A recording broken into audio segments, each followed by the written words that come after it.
வசனம் படிக்கிறேன். நீங்கள் அது மாரி அடுத்த வசனம் படிச்சுட்டு இருக்கணும். சரியா? மாறி மாறி படிக்கிற வசனம் படிப்போமா?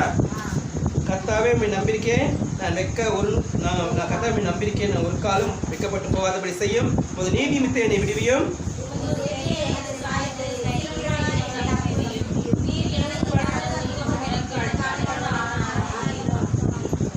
இந்த ஒவ்வொரு வார்த்தையும் ஆண்டவர் நம்மளோட பேசுகிற வார்த்தை.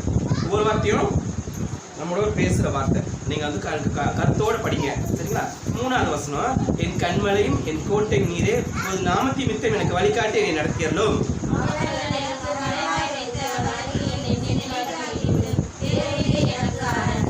உமது கையில் என் ஆவியை ஒப்புக் கொடுக்கிறேன். சத்தியபரனா கர்த்தாவே, நீர் என்னை மீட்டுக் கொண்டீர்.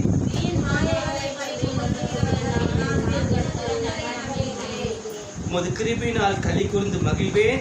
நீர் என் உபத்திரத்தை பார்த்து என் ஆத்மாவைகளை அறிந்திருக்கிறேன்.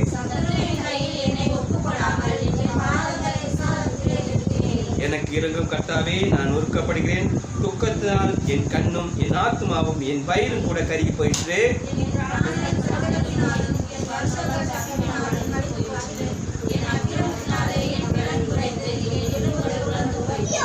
என் சத்துருக்களாய் யாவர் நிமித்தம் நான் என் அயலாருக்கு நிந்தைக்கும் எனக்கு அறிமுகமானவருக்கும் அருவருப்பானேன். வீதியில் என்னை கண்டவர்கள் பிழையை கண்டி ஓடி போனார்கள்.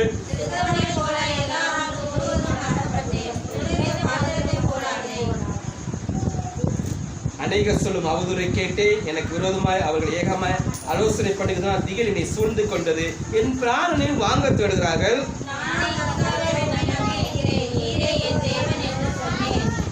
என் காலம் உமது கரத்தில் இருக்குது. என் சத்துரு கைக்கும் என்னை துன்பப்படுத்தும் கைக்கு என்னை தப்புயும்.